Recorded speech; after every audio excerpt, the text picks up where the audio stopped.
हर हर महादेव।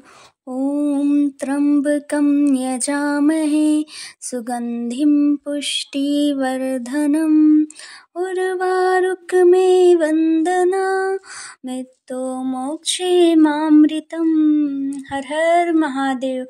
प्रिय श्रोताओ, आज हम सुनने जा रहे हैं सोमवार व्रत की संपूर्ण कथा। तो पौराणिक मान्यताओं के अनुसार अमरावती नगर में एक साहूकार रहता था।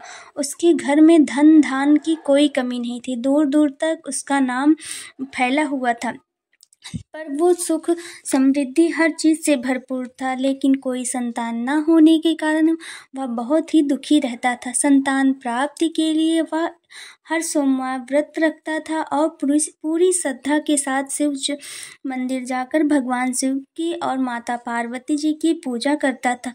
उसकी भक्ति को देखकर एक दिन माँ पार्वती प्रसन्न होकर भगवान शिव से साहूकार की मनोकामना को पूर्ण करने का निवेदन करने लगी। माता पार्वती जी के आग्रह पर भगवान शिव ने कहा कि हे पार्वती, इस संसार में हर प्राणी को उसके कर्मों का फल मिलता ही मिलता है और जिसके भाग में जो होता है उसे भोगना ही पड़ता है।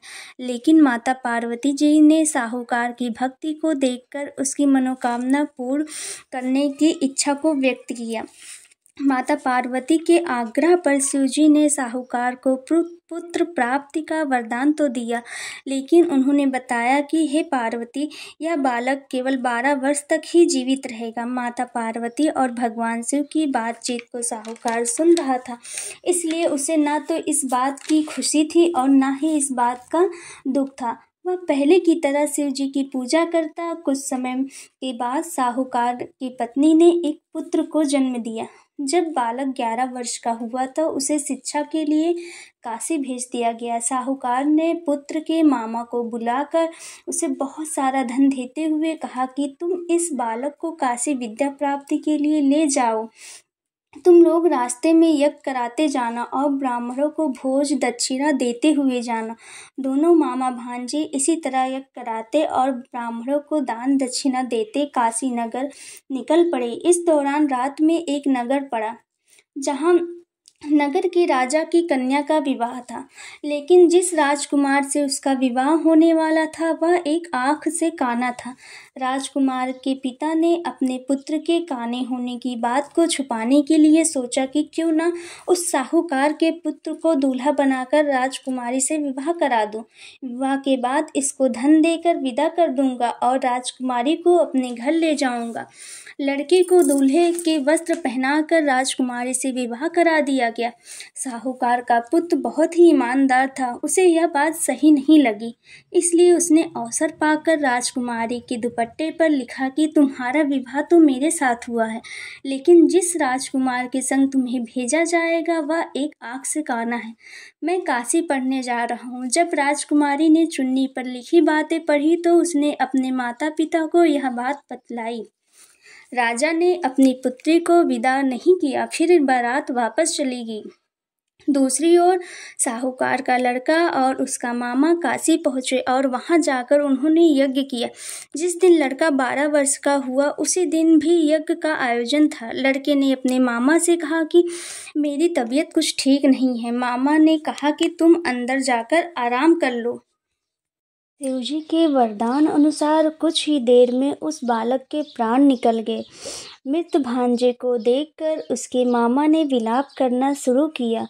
संयोगवश उसी समय शिवजी और माता पार्वती उधर से जा रहे थे। माता पार्वती ने भोलेनाथ से कहा कि हे स्वामी, मुझे इसके रोने का स्वर सहन नहीं हो रहा है। आप इस व्यक्ति के कष्ट को अवश्य दूर करें। शिवजी जब मृत बालक के समीप गए तो वह बोले कि यह उसी साहूकार का पुत्र है जिसे मैंने 12 वर्ष की आयु का वरदान दिया था। अब इसकी आयु पूरी हो चुकी है। लेकिन मातृभाव से विभोर होकर माता पार्वती ने कहा कि हे महादेव, आप इस बालक को और आयु देने की कृपा करें, अन्यथा इसके वियोग में इसके माता पिता भी तड़प तड़प कर मर जाएंगे। माता पार्वती के पुनः आग्रह पर भगवान शिव ने उस लड़के को जीवित होने का वरदान दिया। शिव जी की कृपा से वह लड़का जीवित हो गया। शिक्षा पूरी करके लड़का मामा के के साथ अपने नगर की ओर वापस चल दिया। दोनों चलते चलते उसी नगर में पहुँचे जहाँ उसका विवाह हुआ था।